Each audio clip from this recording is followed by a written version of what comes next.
You can start the live stream now, Robbie.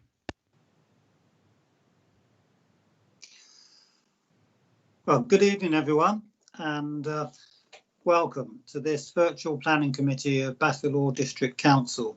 I should explain that emergency legislation passed by Parliament enables Council to conduct its business this way. Ordinarily, members should be together in the same room to take decisions, but the legislation allows us to meet like this. Particular welcome to any members of the public viewing. Maybe you've tuned in specifically for one of the two applications tonight, the one in Lound and the one in the town centre in Worksop. And we will get to those in about 10 minutes time, but we have some business to conduct first. The first thing to do is to make sure that we're all connected.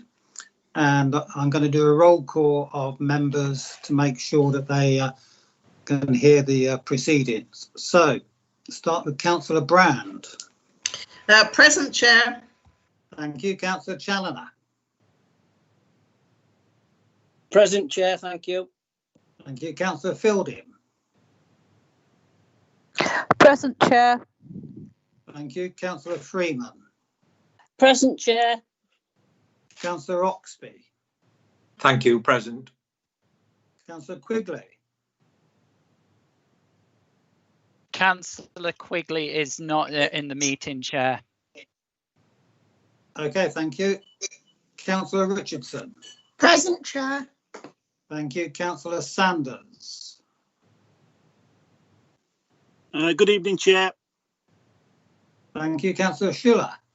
Present, Chair, thank you. Thank you. And I'm Councillor Pidwell, the chair of the meeting.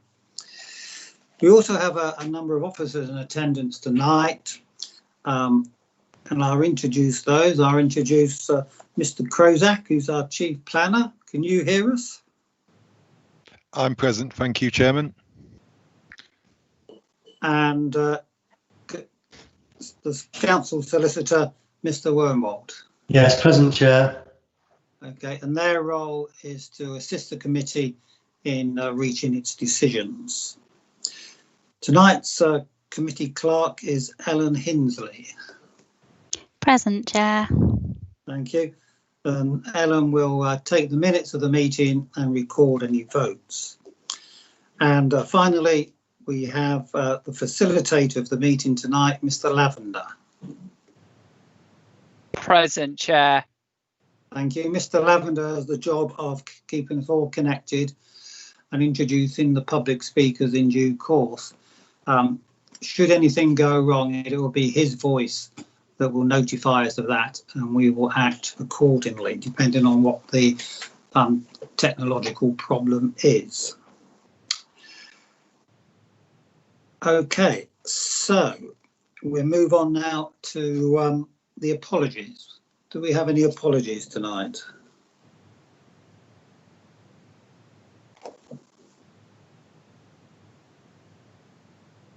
Helen, can you unmute your microphone, please?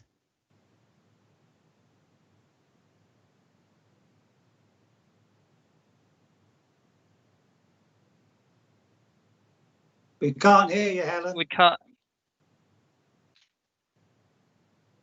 I think you have to unmute. Well, whilst Ellen's struggling with the microphone, can I just say Councillor Quigley's emailed to say that he can't gain access. Okay, I can look into that and try and invite him into the meeting. Can you hear me now, Councillor Pidwell? Yeah. Sorry about that. We've got apologies from Councillors Charlesworth and Tomlinson.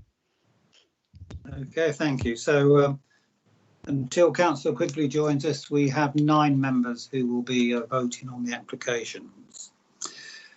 Agenda item number 2 is to receive declarations of interest by members and officers. Mr. Wormwold, have you received any declarations from members?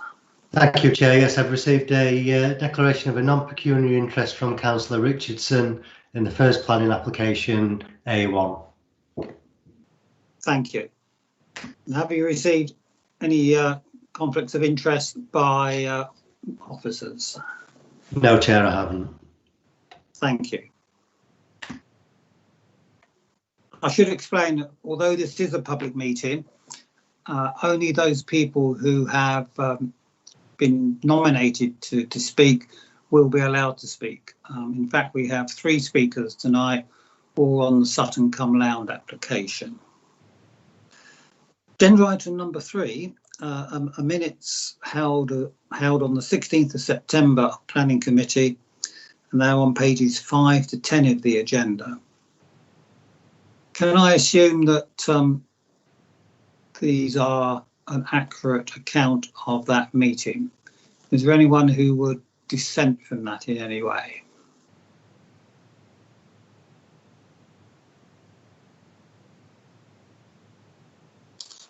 Okay, I don't hear anyone, so we will accept those as a true account. Thank you. Agenda item number 4, minutes of the Planning Consultation Group meetings held between the 7th and the 21st of September this year. They're found on pages 11 to 20. And this group is a sort of subcommittee of this full committee, which meets fortnightly to consider applications of a less serious nature. Agenda item number 5 is the outstanding minutes list, page 21, and there are 2 future actions which are noted. Agenda item number 6A is the public interest test. Ms Beverley Alderton Sandbrook, Head of Regeneration, has deemed that all the reports on the agenda are not confidential. That takes us then to the first application, which is an application for reserve matters for the approval of appearance, landscaping, layout and scale for the erection of 33 dwellings with associated highways, parking and open space. This follows outline application 17/00300 on land south of Gate Cottage on Loundlow Road, Sutton cum Loud. And this can be found on pages 25 to 50 of the agenda. And so when you're ready, Mr. Krozak, would you like to introduce the matter? Thank you, Chairman. Just for clarity, are members able to see this slideshow that's on the screen at the moment? I can, yep. Thank you very much. This application seeks the approval of the reserved matters of appearance, layout, scale and landscaping following the grant of outline planning permission, which included the reserved matter of access at appeal. The use of the land currently comprises extensive gardens, a paddock and an underused field. There is a public footpath that runs along the eastern boundary of the site, but it does not provide access into the site currently. This slide shows the application site outlined in red and shows the position of the site in relation to the surrounding settlement. The traditional properties that characterise Loundlow Road lie to the north of the site, with the more suburban form of Portland Place to the west. This slide shows the proposed layout of the site. The dwellings will be accessed from the previously approved point of access onto Loundlow Road, with the roadway extending into the site forming a cul-de-sac. The cul-de-sac would comprise a mixture of adoptable and private services. Informal areas of public open space would be provided adjacent to the site entrance and to the eastern side of the development. This slide shows an example of the semi-detached house type. These dwellings have 3 bedrooms. And this shows an example of a detached house type, and this dwelling would have 4 bedrooms. The next 2 slides show some visuals of the proposed scheme. So these show the detached house types, proposed as a mixture of traditional red brick, pan tile roofs, and then some render detailing on the property frontages. And again, another visual of the scheme. Again, all the house types in the foreground are detached, with semi-detached in the far corner. This slide is taken from the applicant's design and access statement, given the limited accessibility of the site at the moment. So these are some photographs of the site. These are annotated for ease of reference. The photograph in the bottom left corner is looking in a northerly direction from within the site toward Loundlow Road. Again, some further photographs from within the site and also views from outside the site. This is a photograph looking along Loundlow Road toward the site access. You can see that on the left-hand side, just beyond the red brick wall. This is a photograph looking from Loundlow Road into the site, so you can see this portion of the site is fairly overgrown and unmanaged at the moment.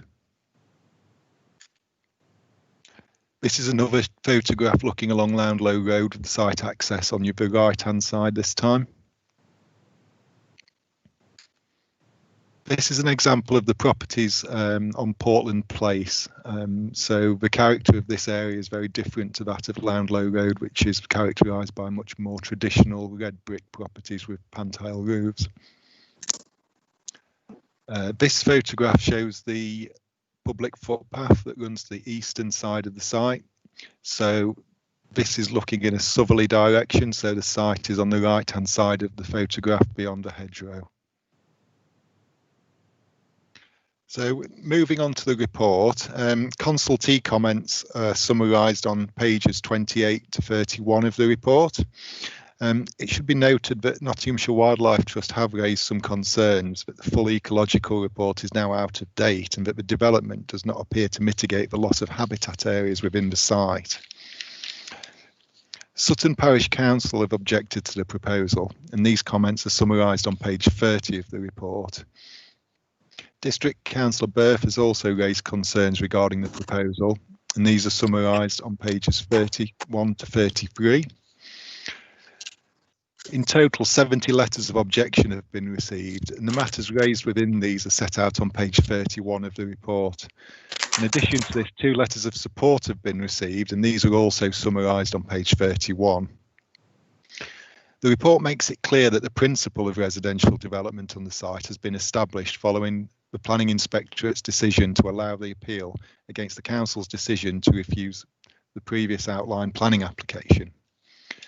As the principle of residential development on the site has clearly been established, the only matters for consideration here are whether the proposed appearance, layout, scale and landscaping of the development are acceptable. The proposed house types are of a simple and contemporary design, and it's proposed to finish the dwellings largely with red brick with pan-tile roofs with some detailed rendering. Pages 33 and 34 of the report set out that the design of the dwellings is considered to be acceptable in the context of the surrounding area, which is characterised by an eclectic mixture of dwellings with no predominant style. The proposed development would be accessed from the approved access point off Loundlow Road. The layout proposed would create a new cul-de-sac with dwellings arranged to front the road. The layout of the scheme and the design of the dwellings would ensure attractive frontages throughout the development, which, along with the variation in house types and materials, would create visual interest and variation within the scheme. Pages 34 and 35 of the report describe how the layout is considered to be in keeping with the character of the surrounding area, and that the development would not have a detrimental impact upon the amenity of surrounding occupiers. Page 36 of the report sets out that the development would require the removal of 23 trees, which would comprise of 13 Category B trees and 10 Category C trees. These trees would be replaced by 24 trees of mixed species. The access to the site from Loundlow Road was granted as part of the outline planning permission, is therefore not considered as part of this application. Page 36 of the report sets out how the proposed cul-de-sac is considered to offer a safe access arrangement for all users. There's been strong concern relating to the diversion of the main sewer that runs across the site. Page 37 sets out that the developer will be required to enter into an agreement with Severn Trent Water to connect to and undertake works to the existing sewer to ensure that these are appropriate and would not result in a detrimental impact to the existing arrangements for the disposal of sewage to surrounding residents. Concern has also been raised regarding the impact of the development on habitats and protected species. As stated previously, the Wildlife Trust have raised concerns regarding the ecological report being out of date and not providing a detailed assessment of the impacts of the scheme. It should be reiterated that this application is for the consideration of reserved matters only. In allowing the appeal and granting outline planning permission, the inspector stated that the site was assessed for the potential impact on biodiversity and was found to provide a limited habitat. Specific concern has been raised regarding the potential for badgers at the site. Should there be any potential for badgers to be present, the developer would be required by law to close down any set utilising the licensed powers of a fully qualified ecologist in conjunction with the appropriate notification and licensing from Natural England. Therefore, on balance, it's considered that the appearance, landscaping, scale and layout of the development proposed is acceptable, and the proposal would constitute good design, and it's therefore recommended that reserved matters approval is granted. Thank you, Chairman. Thank you very much. Members of the public should know that members get these reports a week before the hearing, and that gives us a chance to ask any pre-committee questions. And I'm going to ask Mr. Krozak again to read out any questions submitted and the answers to them, please.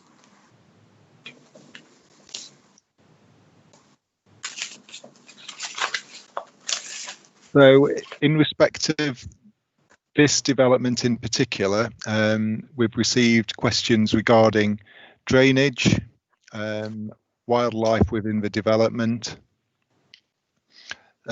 access to the public right of way,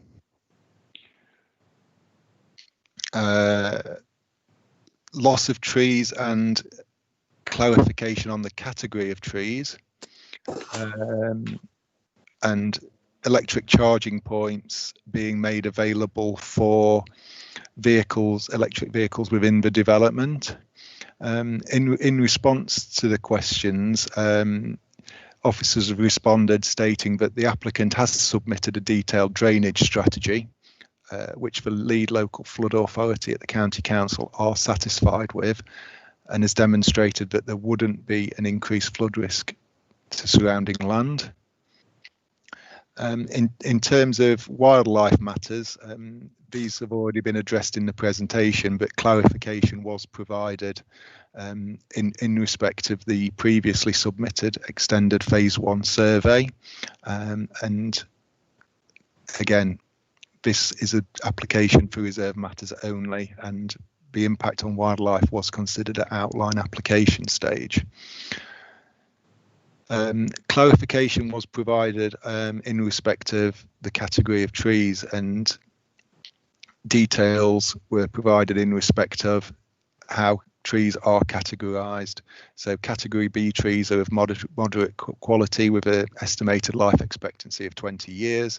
Category C trees are generally of low quality with an expectancy of 10 years. Clarification was provided in respect of the right of way, and should members consider it necessary to impose a condition requiring the site's formal connection with the right of way, this could be considered.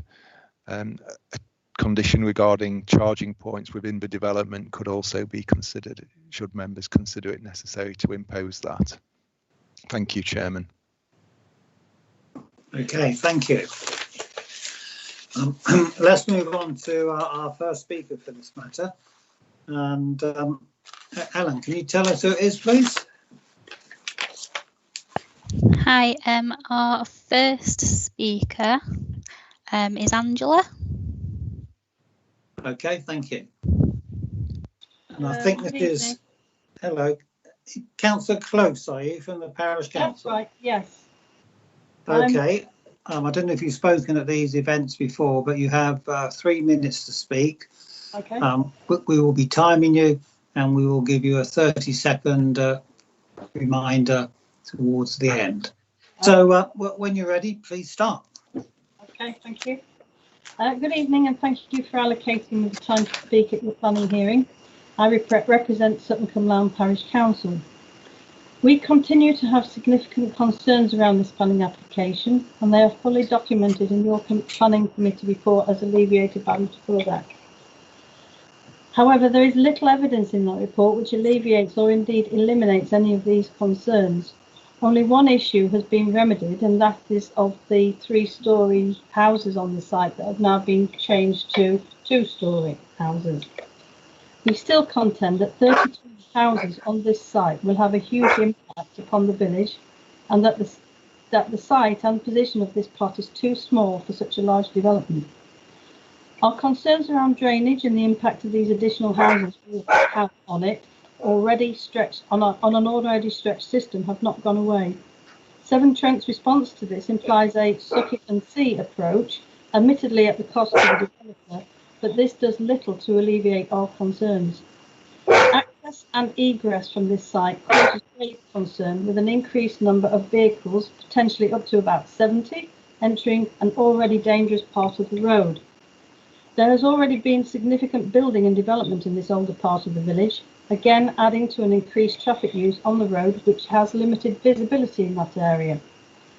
The outline planning consent alluded to around 27 houses and a large public space positioned as a barrier at the rear of the actual site, between this site and the neighbouring site. In the full application that has been submitted here, there has been an increase in that number of houses to 33, purely as identified to us by the developer himself due to affordability. No thought has been given to the size of such a development and the impact it will have on our village. The public space has been relocated purely to allow this increase in housing and associated draining. Again, no thought has been afforded to the surrounding residents. Our neighbourhood plan, which was made in February 2018, has been afforded full weight in the planning committee report. This site was not a preferred option for the community, especially for such a large development. It is difficult to see how the neighbourhood plan has been of any benefit to the community, who spent an inordinate amount of time developing it, and faith in this system has now been totally depleted. The applicant has paid no attention to the community views and wishes 30 seconds. In the neighbourhood plan, and the design of this site has been based purely on an optimal financial return for the developer. In short, we would request that this planning application is refused in its current state in favour of a smaller development on the site. Thank you for listening. Thank you very much indeed. Okay, and we will now move on to our second speaker. And who's that, please, Ellen?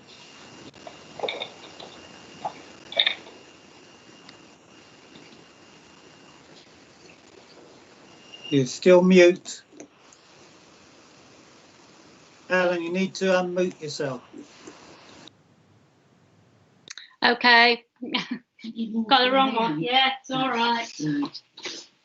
Rob, it's you, unmute. All right. Good evening to you, Marilyn. That's how I know you. Could you unmute the microphone? Could you unmute the microphone, please, Marilyn? Okay, yes. Are we ready? Thank you. Right. Yeah. This is Monica, and she's actually our resident who's going to speak. Okay. Monica. Yes. Good evening. Welcome to the committee. Thank you. You have 3 minutes to speak, and when you have 30 seconds remaining, we will tell you that, because we would like you to finish bang on 3 minutes. So when you're ready, please start. Thank you for that, Mr. Chairman. Good evening to you all. The inspector who turned down the parish council's appeal against the Gate Cottage development site justified his decision because in his view, and I'm quoting, the new development would respond to Sutton's local character and history and reflect the identity of local surroundings and materials. Previously, the inspector had said that the character of Sutton Village is suburban rather than rural. According to the dictionary, a suburb is a district adjoining a town, which Sutton is not, Inspector, but not as yet, that is. And suburban means without the good qualities of town or country. You're dead right there, Inspector. Sutton has no shops, no bank, post office, doctor's premises, no employment agency, police station, library, cinema or nightclub. Some of the amenities of any town, but not Sutton Village. The inspector also said in his report that as the Gate Cottage site is already surrounded by houses on 3 sides, so it's okay to build on the 4th side, thus creating a neat, homogeneous bit of suburbia. And let's forget that the site was once a wonderful mini nature reserve, Sutton's pride and joy. So 33 brick houses, yes, brick, because the new houses will then match the rest, and the new brick houses will be positioned along the splendid new main road leading from Lound Low Road to heaven knows where. However, a word of warning before I finish. Care must be taken by whoever gives a name to the grand new road to get the name right. Townspeople eager to escape from the Retford suburbs will jump at the chance to move along, to live along, say, Buttercup Lane, Greenfield Walk or Woodland Way. It's a good sales ploy. 30 seconds. For the builder to use, but dishonest. Mind you, it's been done before in Sutton. We've got a small luxury housing estate called Portland Meadows, but there's no cowpats to be seen, or cows either, and I've dropped my last bit. Sorry, just a minute. Sorry about that. Right. That's okay. So, magnificent new road had better be called something like the Bypass, Suburban Street, or Pollution Close, yes, maybe, but That's no, time. I've got it, Badger's End, spot on. Thank you very much, Monica. Thank you. I'm Thank you. sorry about dropping my script. That's okay. So our third speaker tonight is Councillor Booth.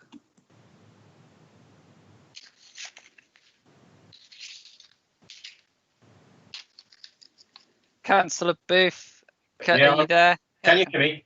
Yeah, we can hear you. Yeah, I'm just putting my script up on the screen. Okay. So yeah, when you're ready, you've got 3 minutes. Okay. This application has already kicked up a stink in Sutton. It will continue to do so unless the issue of the sewage system is addressed correctly.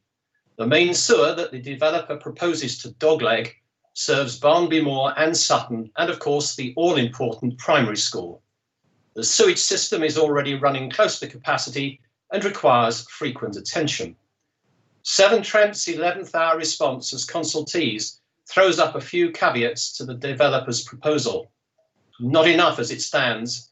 We are relying on you to safeguard the health and well-being of our community. A leak of sewage effluent will impact upon the appearance and visual amenity of the area. Our community are now used to wearing masks, but will continue to kick up a stink if long-term use of masks and waders to deal with the stench, blockages and leaks from an ailing, aged and cobbled sewage system proves necessary. Considering the scale of this development, the application allocates areas of open green space, but the houses are overly packed together. The application is for 33 houses and equates to a built-on development density of 38 per hectare, compared to a quoted 23.6 based on the area of the site overall. Now consider what might be achieved with a reduction to 30 houses, more space per plot, and by ditching the plots that straddle the run of the sewer, there would be no need to cobble it. It's a win-win. Highways have since rejected an application from the adjacent Gate Pub restaurant for a 6-property redevelopment and a shop. One of the grounds being that the entrance exit was unsafe. No less safe is the entrance to the proposed development also onto Town Street, although parking itself may be less of an issue if the pub redevelopment is allowed. The threat to the wildlife of our little piece of remaining Amazon in Sutton also warrants your attention. So what mitigating conditions will you impose to offset the loss of biodiversity? The foxes, badgers, bats, rabbits, snakes, toads and frogs are much in evidence. We complain when third world countries rip up their forests, yet this development promises exactly the same. The trade-off? Little boxes for foxes. That is not a comfortable swap for Sutton and certainly not for the flora and fauna lost to the community. 30 seconds. The neighbourhood plan was brutally cast asunder when outline planning was granted by judicial review. This was not a chosen site and the decision still rankles. But there are issues that will be described to you this evening that you can consider in order to make this application a little more palatable, or perhaps be bold, go the whole hog and reject this application. It's just not right for Sutton. Thank you for your attention. Thank you, Councillor. That completes the public speakers on this application, and we now move to members having their questions and comments. And how we do that is we go around the table a total of 3 times. The first 2 times are an opportunity for members to ask questions, and the third time, should they wish to make any comment about the application. So we'll do this in alphabetical order, starting with Councillor Brand. Do you have any questions? Yes, I do. Thank you, Chair. I'd just like to pick up this point about the what sounds to me like the original planning application, which the inspector allowed was for 27 dwellings, but now we're talking about 33. I'd like some clarity on that. On the original, on the map that we have with our papers, it looks as if there is some sort of building in the entranceway to this site, which would need to be demolished, I presume, but I don't see anywhere in the papers anything about demolition. Could that be clarified, please? Mr. Krozak, any comments? Thank you, Chairman. The original outline planning permission was for a residential development, but it was all matters reserved apart from access. So the number of dwellings wasn't fixed at that point. I think there might have been indicative reference to 27 dwellings, but there wasn't an indicative layout provided with that scheme. It was just a plan showing the site and the proposed access, and the inspector considered that to be acceptable. In terms of any buildings to be demolished, the site has outline planning permission. There is some dilapidated building that does require demolition on the site, but given outline planning permission's been granted for the residential development, that wouldn't be referred to within the reserved matters application. Do you want to come back at all, Councillor Brand, at this stage? Yes, my understanding was if there's something to be demolished, it needs to be specified. But as I said earlier, I can't see anything specified. This isn't an application for planning permission. So the site as a whole now has planning permission for a residential development. So demolition is a material operation, but it doesn't always require planning permission, so it wouldn't necessarily have to be specified within the development description.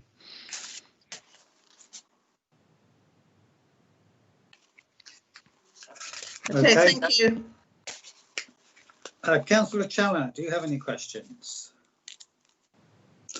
Thanks, Chair. Yeah, it's obviously my concerns is about the wildlife, and obviously the people who live in Sutton Cumlound know the area and know what type of wildlife. I mean, it's been stated tonight by the local councillor that there's obviously foxes, badgers and all things like that. If there is evidence that there are badgers presence, will the developer have to make significant changes or things that these badgers are not disturbed? Or obviously, is it like the newt situation where, oh, suddenly they're there, but then suddenly overnight they all disappear?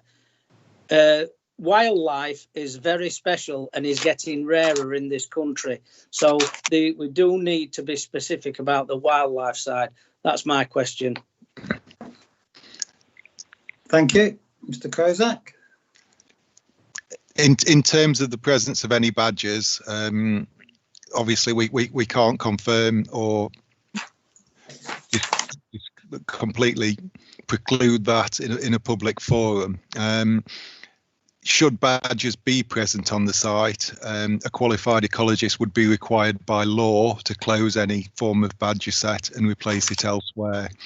That would be done by notification and the grant of a licence by Natural England, and a qualified ecologist would have to supervise any works that are undertaken in that respect.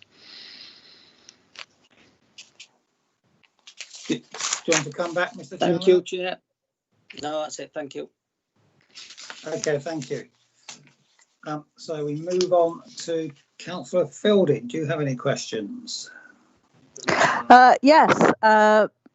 The layout that we were shown showed that the roadway in so far was going to end up being adopted highway, and then we've got a very large amount of what I think was described as private driveways. Going forward, how would that affect maintenance of the sewers and things underneath the private driveways? It just looked like we've got a very small amount of adoptable highway and a great amount of as I say, what would remain private. And it's how the maintenance of what was underneath that be assured, because as I say, if it was adoptable highway, first the sewers would be adopted, and then of course the highway would be adopted. But if it's going to remain private driveways for perpetuity, how's the maintenance of that and sewers underneath it and all the rest of it going to be achieved? Mr. Kozak? So I'll just pull up the. Can you see the layout again on the screen? So the majority of the highway, I don't know if you can see my cursor, but the majority of the highway through the site would be adopted with these elements. So the 3 dwellings to the northeasternmost part of the site, that would be a private driveway, and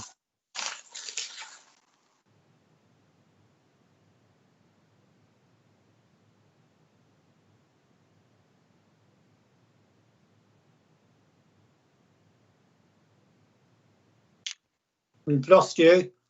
John, can you hear us?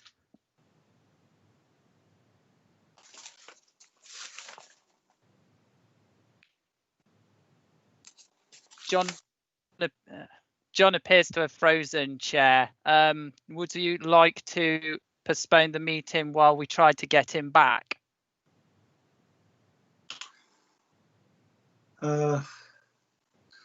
Yes, okay. Shall we adjourn it for 5 minutes then? Yep. Let me. So if we start again at 7:15. Yep. Okay then. So this meeting is adjourned for 6 minutes till 7:15. Thank you. Caster, can you pause the live stream, please?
Okay, well, welcome back, everyone. The problem has been sorted. It took us slightly longer than we thought, but we don't know what it was, but he's back on. So I think we will rewind, and perhaps Councillor Fielding could ask her question again, because it was that answer to that question where we lost Mr. Krozak. So, Councillor Fielding, just want to sort of summarise your question again, your point? The point was to what amount we'd got adopted highway on that site, and how much of it was private driveway, and what the maintenance of what was private driveway. I mean, having the within the area I represent, I've got some estates that have got, but as I say, these various private, and some of it has caused issues going forward over who was responsible for the drainage underneath the when there's been extensive private driveways. Okay, so Mr. Krozak, can you pick that up? Yeah, thank you, Chairman.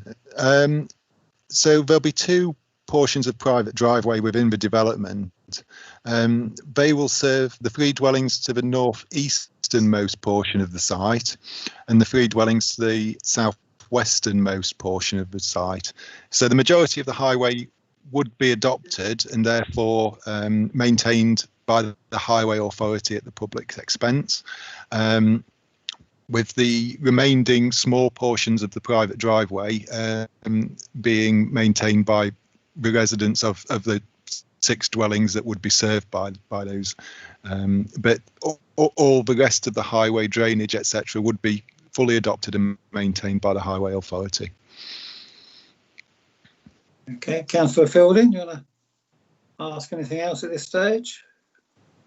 No, but as I say, it does cause me concern when you've got half a dozen dwellings that could have grates or whatever in it, and when it comes to say things being flushed out and cleansed, the adopted highway would be maintained by the authority, but those 6 wouldn't. Okay. Councillor Fielding, do you have any questions at this time? Yeah, I have. On page 29 at the bottom, Nottinghamshire Wildlife Trust, they cannot support this application due to concerns. What is the concerns? Have they been addressed? Thank you. Apologies. The Wildlife Trust have raised concerns that the ecological appraisal that's been undertaken in respect to the site is now out of date. So that was undertaken in 2016. The inspector considered the impact on habitats and biodiversity in the consideration of the appeal, and considered that the impact was acceptable. It should be noted that the inspector has granted planning permission for this development, and we're now considering the reserved matters only.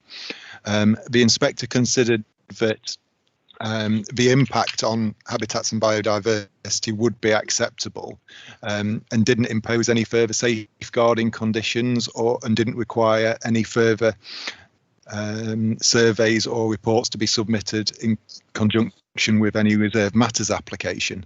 So planning permission has been granted, and the Wildlife Trust have raised concerns that survey is out of date.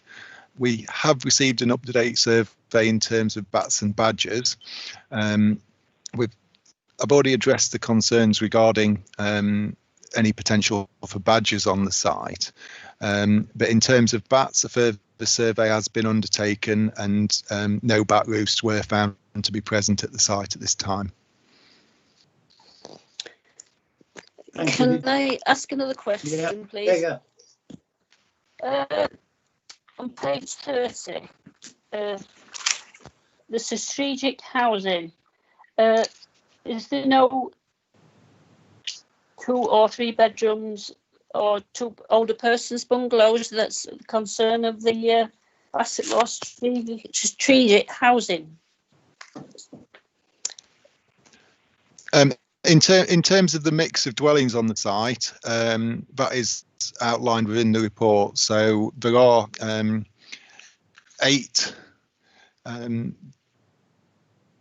3-bedroom dwellings proposed. They'd be semi-detached properties, with the remainder of the properties being 4-bedroom. Is there no bungalows? There are no bungalows proposed within the scheme. Right, thank you. Okay, so Councillor Oxby. Thank you, Chairman. If I may, please. Just referring to Councillor Buff's comments about sewage, I note, Chairman, on page 37 in the text in the final paragraph under flooding stroke draining, we're told that this will be subject to any agreement between the developer and Severn Trent, which I understand. I've looked at the conditions, Chairman, and I can't see it, although I may have missed it. Is it at all possible that, should we be minded to grant this application, that a condition could be imposed that no development will take place until this agreement has been reached between Severn Trent and the developer? Thank you, Chairman. Thank you. Mr. Cressy, you got a view on that? In terms of a pre-commencement condition, I'd probably be of the opinion that that wouldn't be necessary in this instance. The developer would be legally required to have an agreement with Severn Trent to divert the sewer that crosses the site, and they wouldn't be able to undertake this development without that agreement. So until that agreement is in place, they wouldn't be able to develop the site effectively, because the Severn Trent have that adopted sewer that crosses the site, and should Severn Trent consider that the developer's proposals to modify that be unacceptable, the development wouldn't be able to proceed. Thank you, Chairman. Thank you, John. I'm content at that. Okay, thank you. Councillor Richardson, do you have any questions? Yes, please, Chair. On the infrastructure contributions, it says for site affordable houses at 20% discount of the market price and also an off-site contribution. If we wanted the reduction from 33 to 27, how would that affect the contributions, and how would we go about doing that, please, John? So we're considering an application for 33 dwellings. So if members consider that to be unacceptable, that would be a refusal of the reserved matters application. If the application was for 27 dwellings, the affordable housing provision would be calculated as 25% proportion of that.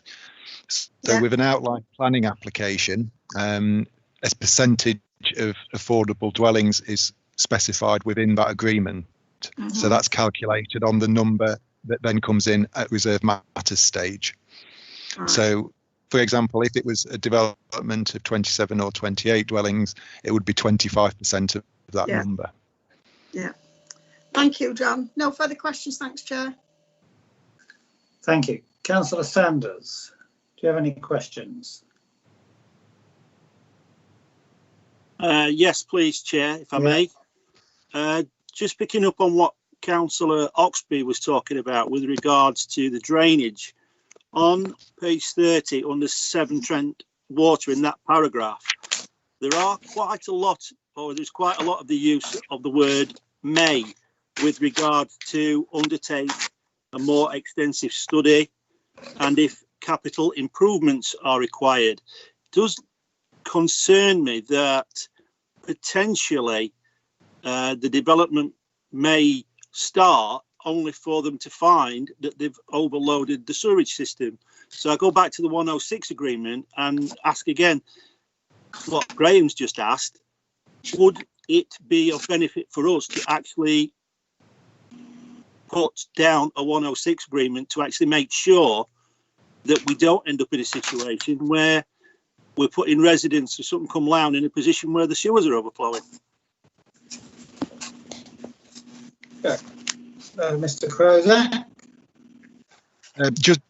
Just for clarity, the Section 106 agreement was agreed by the Planning Inspectorate and all parties at outline planning permission stage. So planning permission's been granted, and we wouldn't be able to impose any further Section 106 obligations on this development.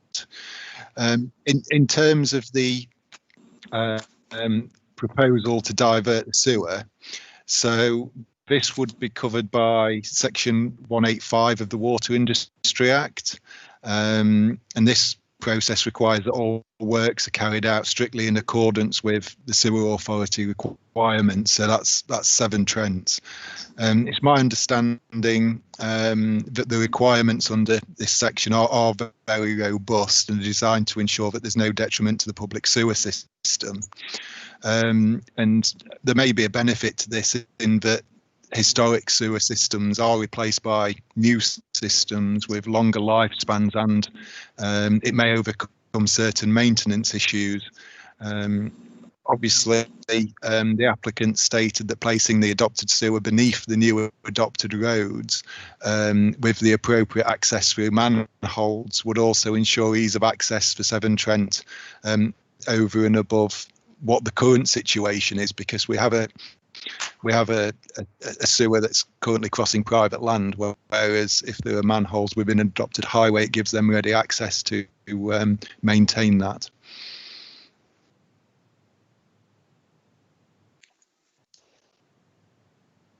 Okay, John, thank you. Thank you.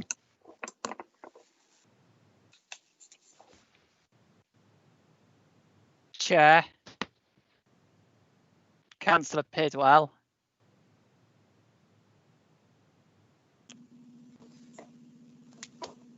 Hello, sorry, I had to make a quick exit.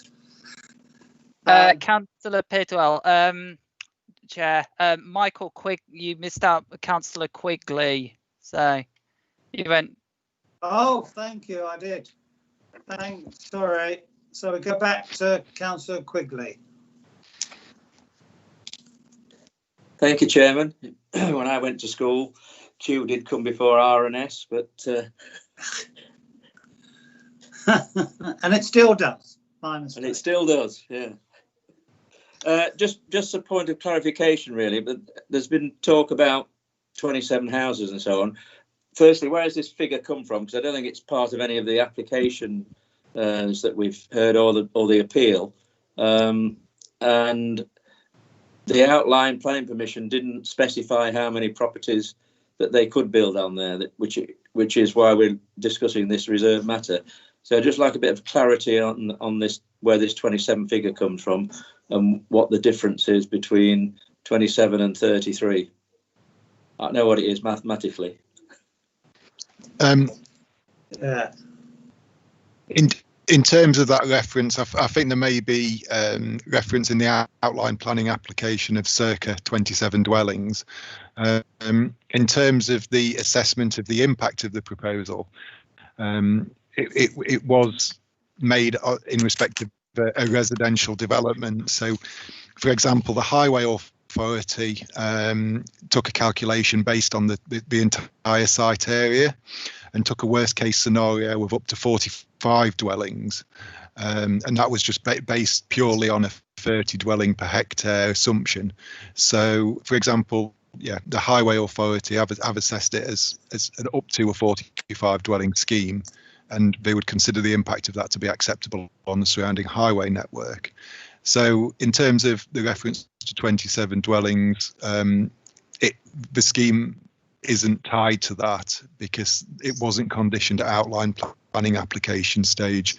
And you're completely right, Councillor Quigley. The outline planning permission was for a residential development with access only, so the numbers weren't specified at all.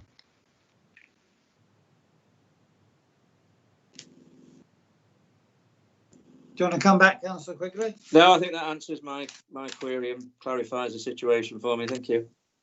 Thank you. On to Councillor Schuller then.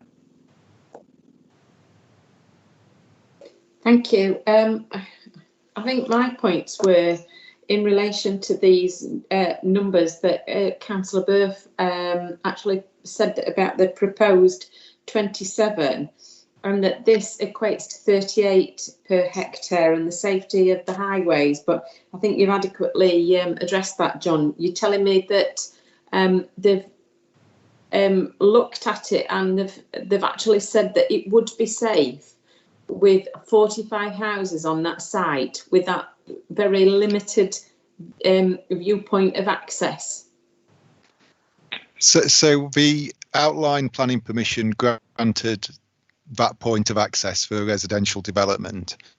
So because it was an outline permission, the Highway Authority have to make a worst case scenario assumption on the number of dwellings on the site. So in their original comments, the Highway Authority stated the actual number of dwellings proposed to be served by this access is not stated.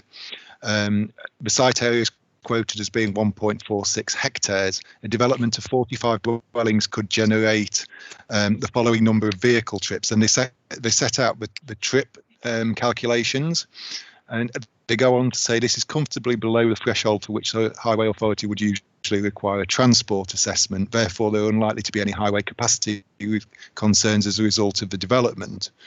And then they go on to make comments regarding the trip numbers along Roundlow Road and Town Street. But there was no highway objection. So the Highway Authority did assess it on a much higher number of dwellings originally. Okay, thank you. Councillor Schuller? Thank you. Okay. Well, yes, I have one question, and that concerns electric vehicle charging points in the dwellings. It has been our practice for some time to include a condition that each property should have one of those installed by the builder. It's not in this one, although judging by the answer to one of the questions raised pre-committee, you, Mr. Krozak, would accept a condition that each property should have one. Is that correct? We would propose a condition. I do agree with that, Chairman. We have been imposing a condition requiring electric vehicle charging points on all new residential developments, regardless of the number of dwelling proposed, and that would fully be in accordance with the provisions in the NPPF. Okay, thank you. And can I ask one other question about wildlife and the environment? Because clearly this is a contentious issue. And as a previous councillor said, the Wildlife Trust formally objects to this development or this application. Are you saying that we cannot cite that as a reason for refusal, the damage it might do to the wildlife?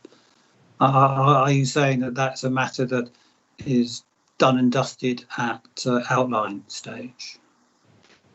That is correct, yes. The planning inspector did give some brief consideration to the impact of the proposal upon habitats and biodiversity. If members do have concerns regarding the landscaping or mitigation measures, I would potentially suggest a condition requiring a scheme of ecological and biodiversity enhancements to be submitted and agreed in writing by the local planning authority as imposed. That could be considered reasonable and necessary to make the development acceptable if members consider that necessary. Thank you. So let me go around a second time. And if individual councillors could indicate whether they want to come back for a third time, I'd appreciate that. Councillor Brand. Yeah, I don't think you've asked Councillor Sanders, have you? Oh, I thought I had. Councillor Sanders? No, Chair, No, Chair, I had my go. I jumped in before Councillor Quigley. Oh, yes, of course. Yes, the new alphabet. Okay, right. Okay, yes. A quick question. Reference has been made to the number of affordable houses. I thought it was 25% of development. So 4. Am I right in that or not? Yes. Yeah. Okay. So 4 isn't 25% of 33 by my calculations. Now, just for clarity, the total number is 8. So they would provide 4 on site as affordable dwellings, low-cost market homes, and then the remaining 4 would be made as a financial contribution to Bassett Law District Council to use towards affordable housing projects within the district. And that's the figure of 333,500 that's mentioned on page 38. That's correct. Okay, thank you. Thank you, Chair. Okay, Councillor Challoner. Thanks, Chair. Just basically, it's an oversight and a comment that I'd like to make from. I went and visited the area this afternoon on my way back from Harworth. I thought, oh, I'll make a bit of a detour. So I went round there, and it was at the time when there was a secondary school bus dropping local children off, because obviously they haven't got a secondary school there. But obviously there's a very busy primary school site as well, which is to the side of where this development is. But I also did notice that at the public house on the corner, which is on, because Sutton Cum Lound is made up of quite a few tight bends. And obviously where this road comes off, it's off that tight bend. But I don't know if they're having work done at the public house, but there was 2 or 3 white vans parked very dangerously, I would say, at the corner, which was onto this road. But also, when the highways have done their studies, have they took into consideration that Sutton Cum Lound and Lound is an area where there's a lot of rural activity, so there's farm traffic and everything, for them to come up and say, yeah, we've got no objections to this access or whatever. But also at Lound, there is a massive, I think they make these prefabricated things, concrete things, and there's HGVs. Now, if the access that they usually take, which is the straight road up and they come out at Torworth, if that road for any reason was blocked, they might end up having to be diverted through to Sutton Cum Lound. So have the highways took into consideration all these different aspects of road traffic that could end up causing massive impact within the small village of Sutton Cum Lound? Mr. Crozat? The Highway Authority do have local knowledge of the area. Obviously, the accesses in and out of the village are an existing situation, and any of those scenarios that you've outlined would obviously have an impact upon existing residents. So a development of 33 dwellings, obviously there would be additional residents to impact on, but planning permission has been granted for this development. It's an extant permission, and we're now considering the reserved matters application. So unfortunately, in the consideration of this reserved matters application, we're unable to reconsider the impact on the surrounding highway network, because whilst the council previously refused planning permission for the development, the planning inspector determined that the development was acceptable, and its impact on the surrounding highway would be acceptable, and granted planning permission. Thank you, Chair. Do you want to come back? Councillor Fielding. I would support ecological enhancement, and as was suggested in another condition. But apart from that, I've no further questions. Thank you. Thank you. Councillor Freeman. Same as Councillor Fielding, I would support the ecological thing. And I would have no further questions. Okay, thank you. Councillor Oxby. No, thank you, Chairman, and no further questions. Thank you. Thank you. And following Councillor Oxby as ever, Councillor Quigley. No, nothing further, Chairman. No comeback. Okay, Councillor Richardson. No further questions or comments. Thank you, Chair. Councillor Sanders. If I may, Chair, just going back to the mix of housing, if I may.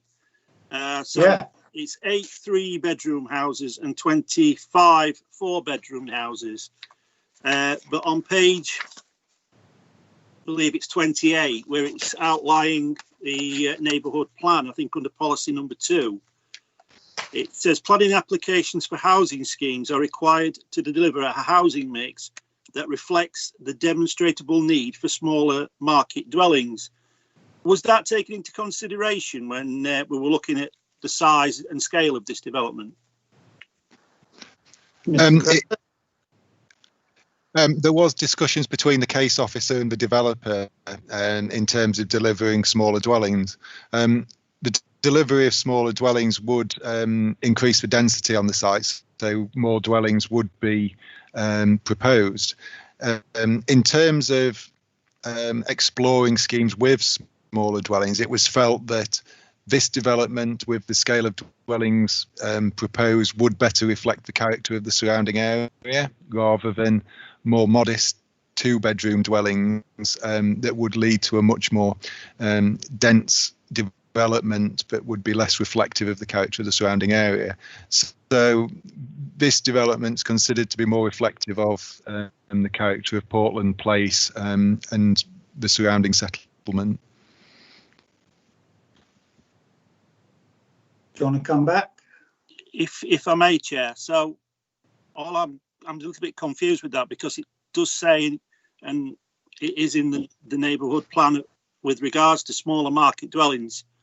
So I understand what we're saying about the site and the types of houses. It just seems to be a little bit of a contradiction in terms with that, John. If I may, I might be misunderstanding it, but it just seems to contradict a little bit. Yeah, the neighbourhood plan obviously does refer to the need for 2- and 3-bedroom dwellings, and that mix of property sizes it was explored with the developer. But as I say, we felt that a development of that nature wouldn't be reflective of the character of the surrounding area. So we've obviously got to balance the delivery of the dwellings cited within the neighbourhood plan against the visual impact of the development and whether that would be appropriate having regard to the character of the surrounding settlement. Okay, thank you. I also support the condition about wildlife as well, Chair. And thank you. You're done. Yeah, thank you. Yeah, Councillor Schiller. Thank you. Can I firstly say that the wildlife mitigation and the electric charging points, I obviously would like to see those 2 conditions added. Can I just talk about the links to the right-of-way that runs along the side of the site? It talks within the papers about the possibility of a link to the right-of-way. Can we not have that as a consideration to be that it would link to the right-of-way so that we could encourage active lifestyles linking to that right-of-way, please? The proposed layout of the development does effectively show that the turning head would link to the right-of-way to the east of the site.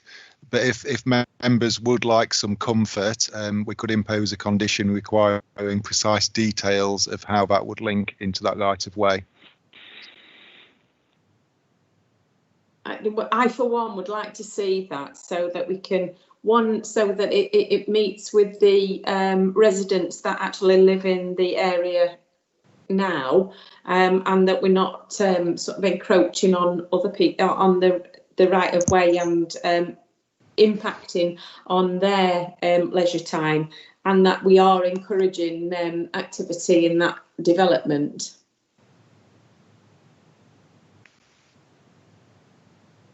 I follow Councillor Schiller, and I would second that extra condition about rights of way. But I've still got a question about coming back to the size of house. Councillor Sanders quotes the neighbourhood plan, and of course this is not the first neighbourhood plan.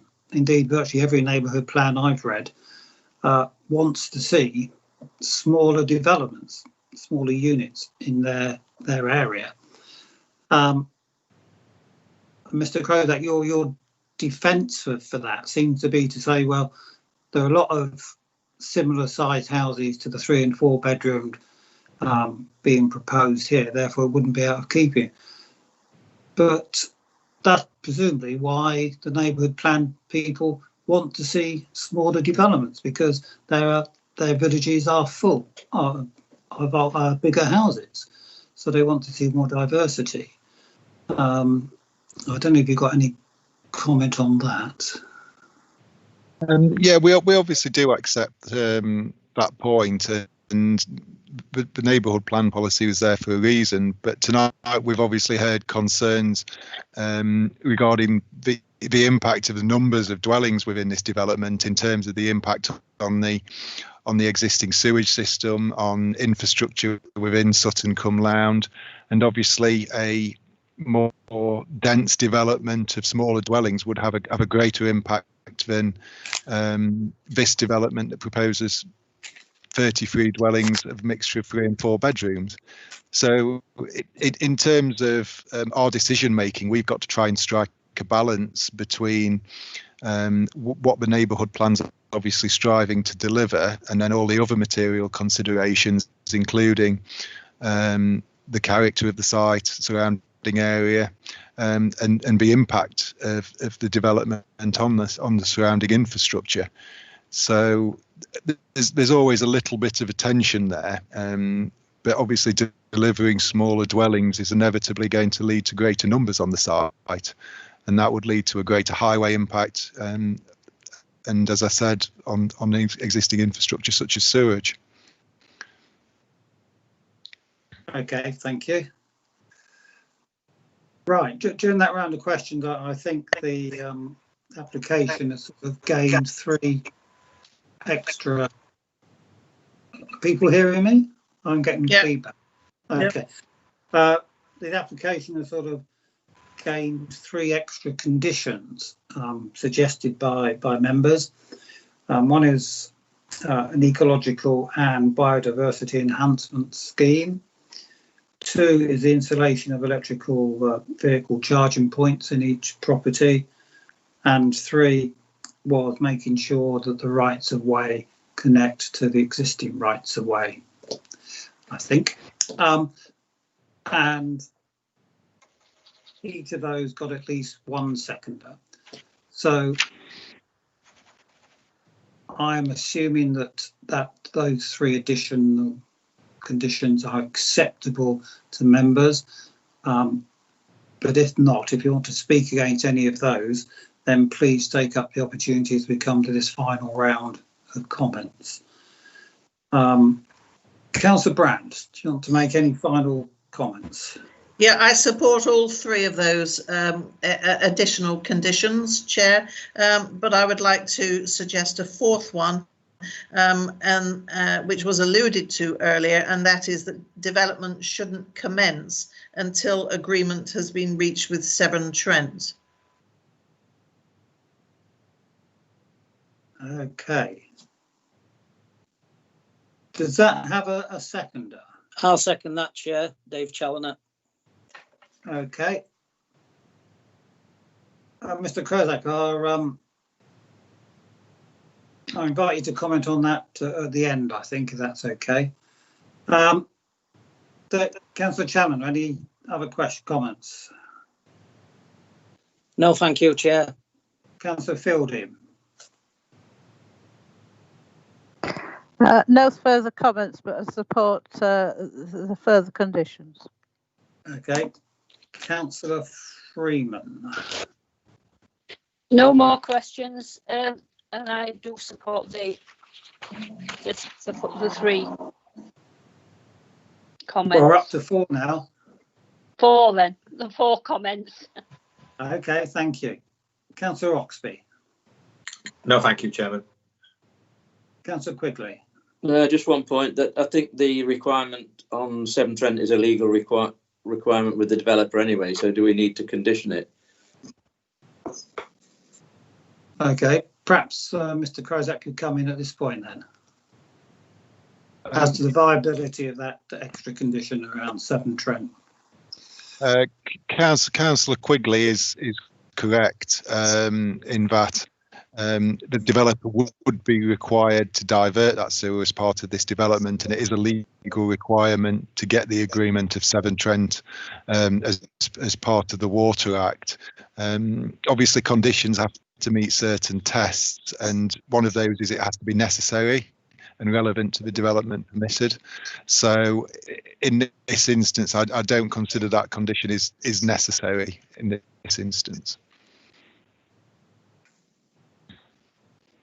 Okay.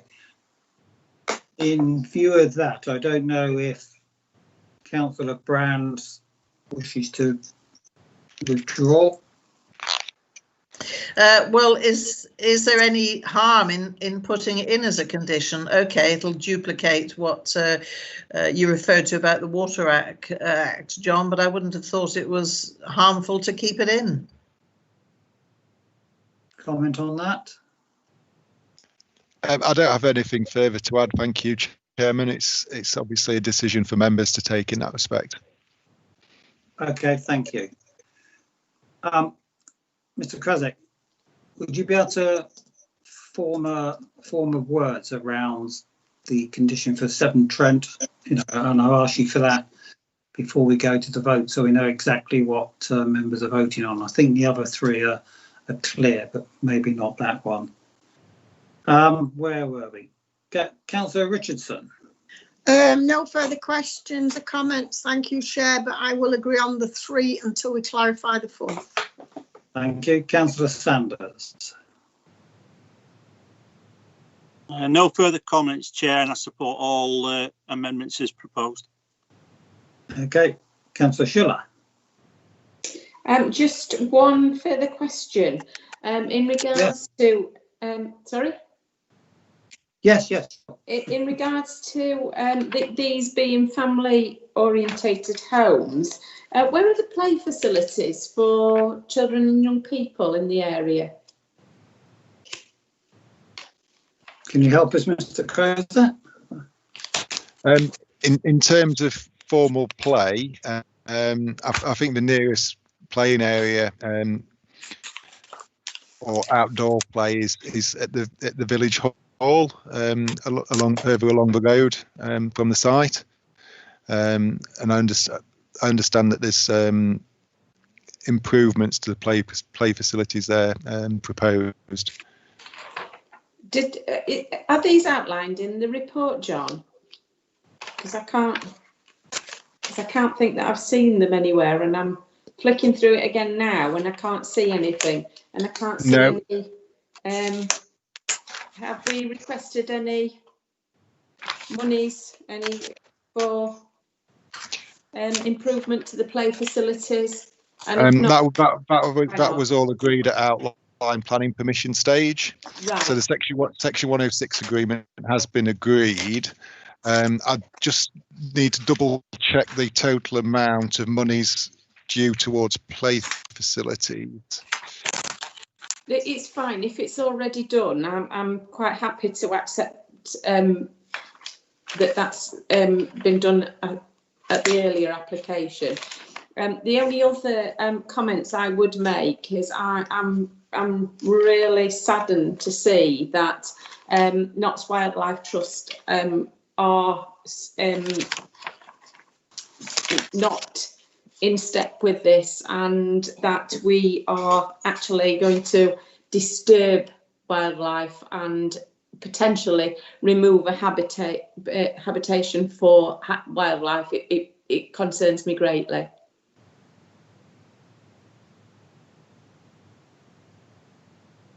Thank you. Thank you. Well, let me, well, no, John, could you give us the formal words for the sewerage issue, if that's possible, please?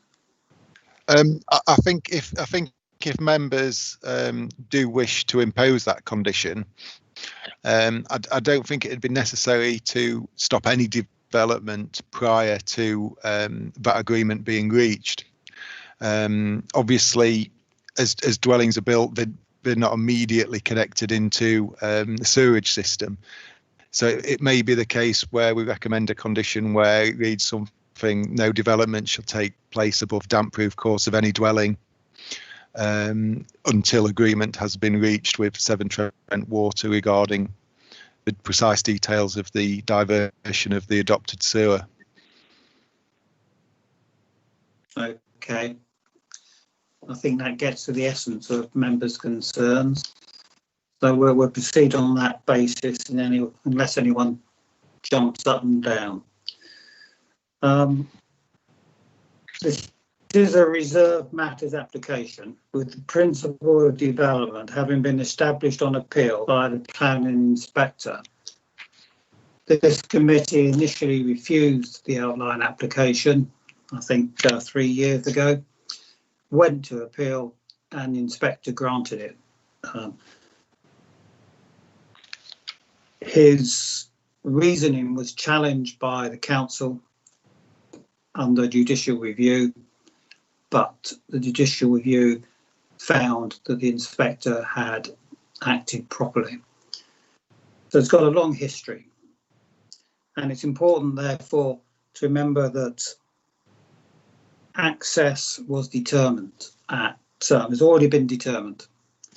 So if we choose to turn this down tonight, we can't cite access as a reason. Neither, presumably, the increase in traffic.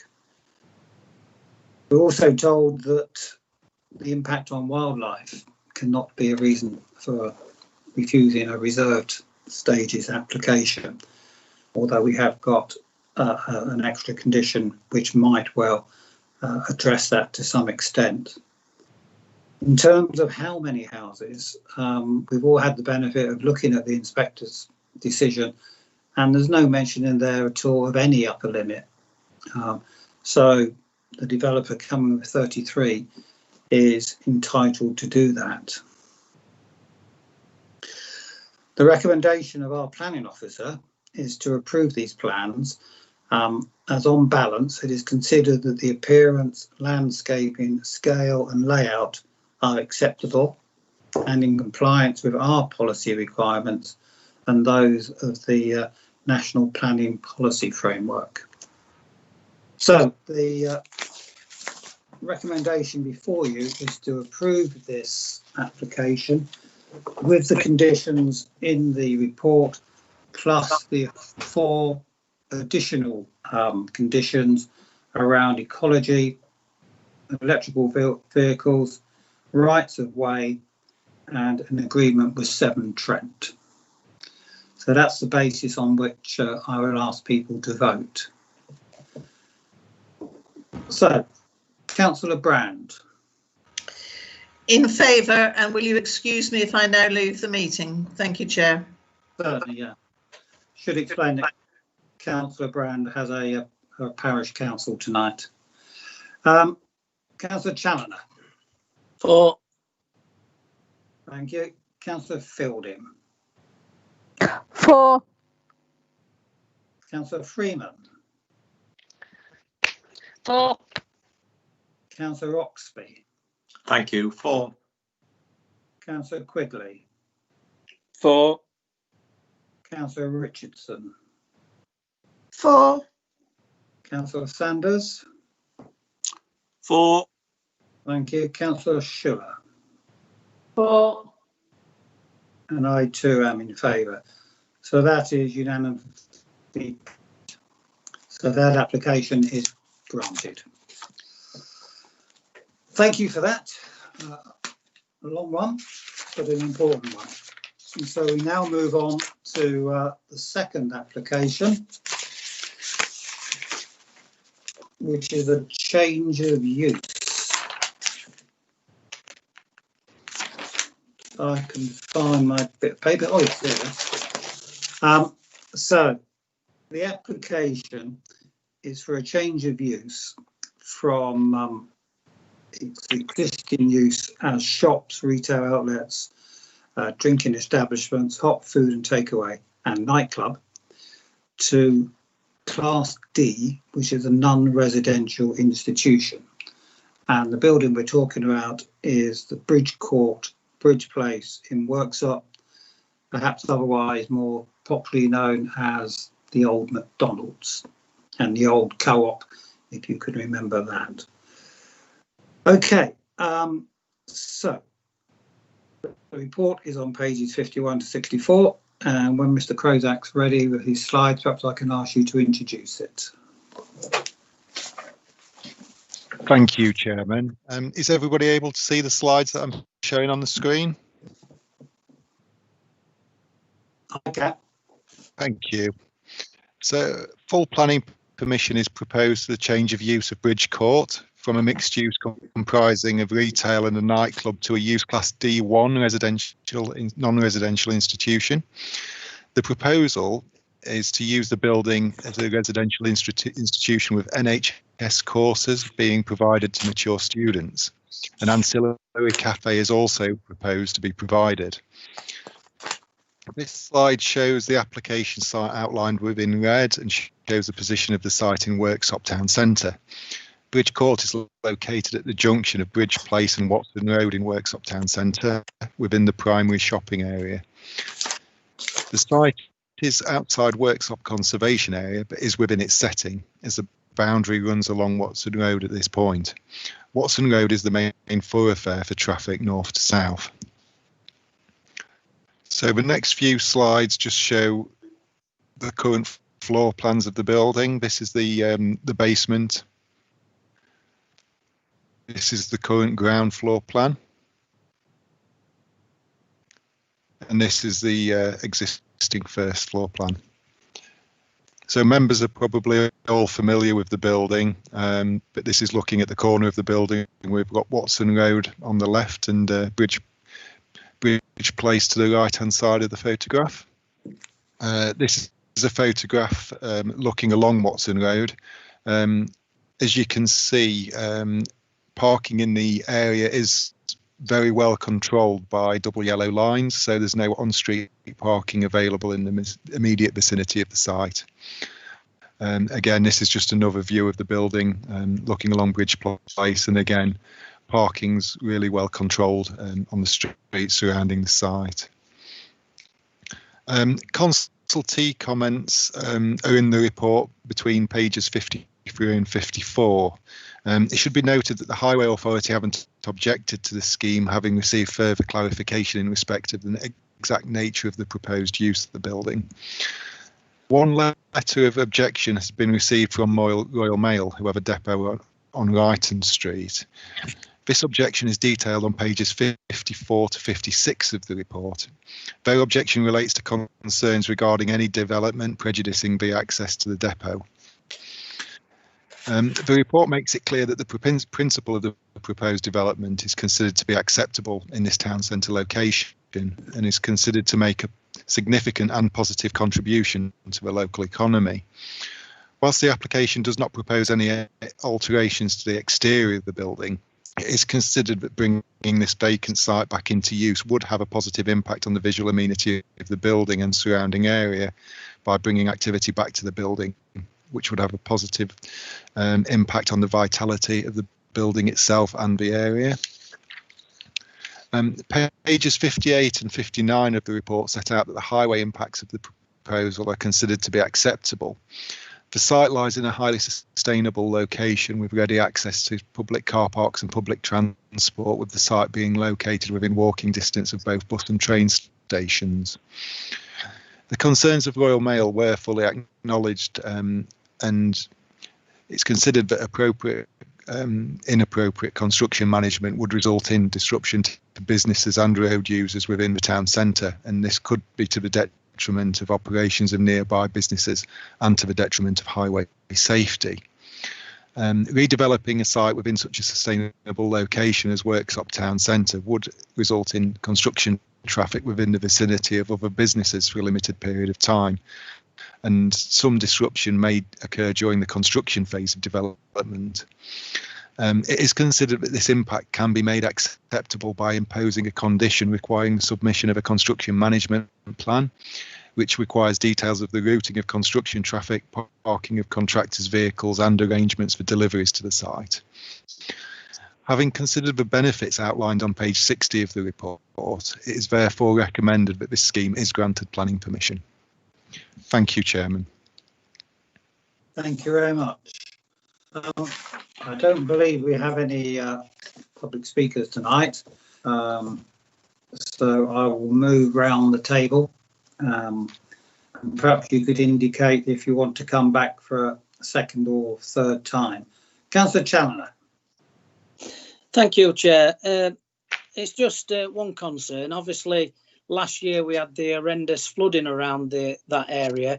Will this building be affected by, because I noticed there's no flooding report or whatever that we usually get in application, obviously maybe because it's just a change of use, but obviously the river just runs behind there, and obviously the impact to Watson Road and around there was horrendous. Will this is this area that's going to be under development, could that be affected if we have, I mean, they say it's once in 100 years, but we seem to have had it twice now in about 10. So could that have an effect if is there a flood plan in place? Yeah, okay. Mr. Crowser. In terms of a flood risk assessment, that we haven't had one submitted because it is a change of use and it isn't required for this nature of development.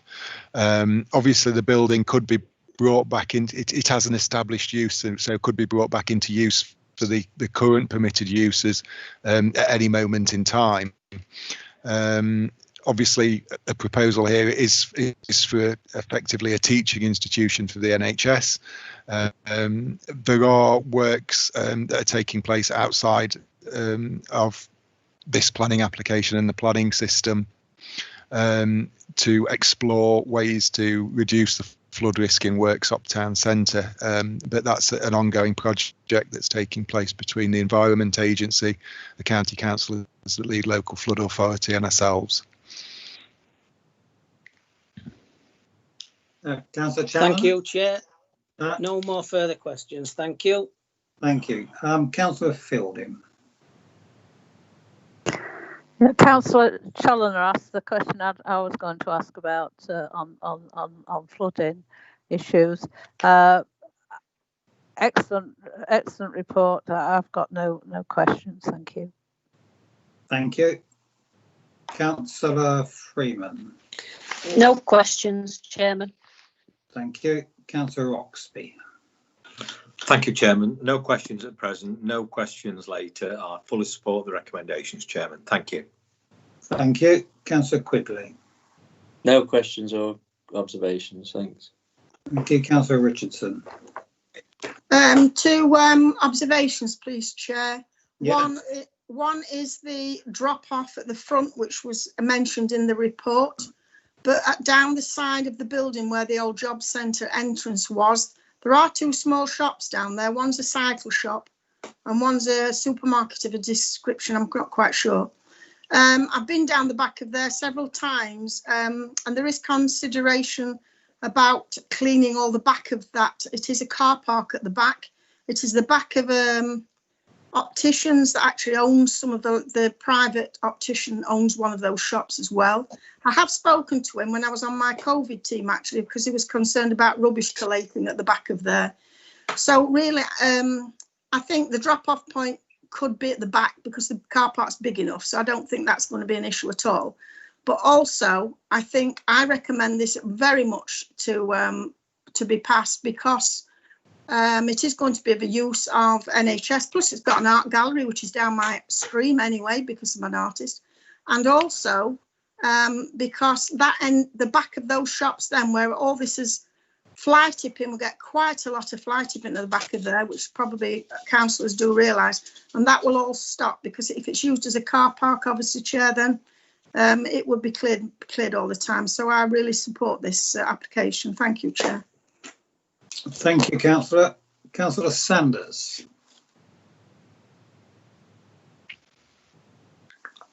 Thank you, Chair. Can I just start by supporting what Councillor Richardson's just said? There is car parking facilities down Wrighton Place, which is at the back of the old DHS building, McDonald's or whatever you want to call it. And yes, I can remember it being the co-op. I also very much support this application. It will hopefully generate some more footfall, much needed footfall into Works at Town Centre, and also provide a skilled workforce for Bassett Law Hospital. So as I say, I very much support this application. No further questions. Thank you. Councillor Schiller. Thank you. Can I just clarify, whereabouts is the Royal Mail depot in relation to this building? Councillor, sorry, Mr. Crozat. It's on Wrighton Place. So to describe that, I can try and share a Google map if you'd like me to. But Is it's it a little readily bit available to you, John? It'll take me a moment just to pull it up. It's not in very, very close proximity to the site, but it's a little bit further along Watson Road. So if you drive along Watson Road and then over the bridge that obviously stretches over the Wrighton, away from the site, it's then a right-hand turn. Right. So obviously, because of the nature of Royal Mail's operations, they raise concerns regarding highways being blocked, etc. But we've obviously that as we've acknowledged, that would cause disturbance and nuisance both to users of the public highway and surrounding businesses. So we're going to look at managing that as tightly as possible. Right. Okay, then. Thank you. Okay. Did you want to come back at all later, Councillor Schiller? No, thank you. No, thank you. Okay. I don't think anyone's indicated a wish to make further comment, so we will proceed to the vote.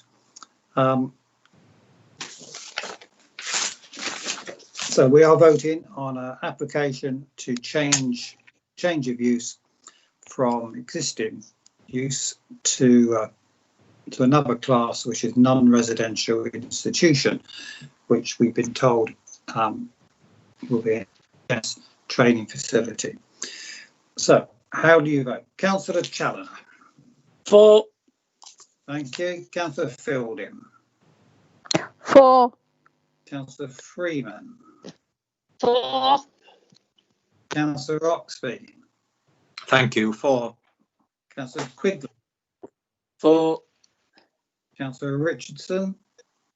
Thank you. For. Thank you. Councillor Sanders. Thank you. For. Thank you. Councillor Schiller. I'm in support. Thank you. Thank you. I too vote in favour. So that too is carried unanimously. So thank you very much. That completes our business, and thank you for your time and attention.